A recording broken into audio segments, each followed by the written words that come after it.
we've got to kick out more people that are in the STEM field.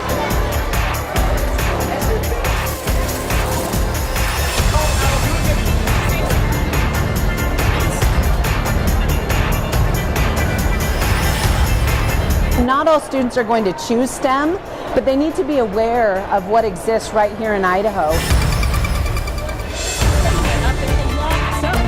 This is fun stuff.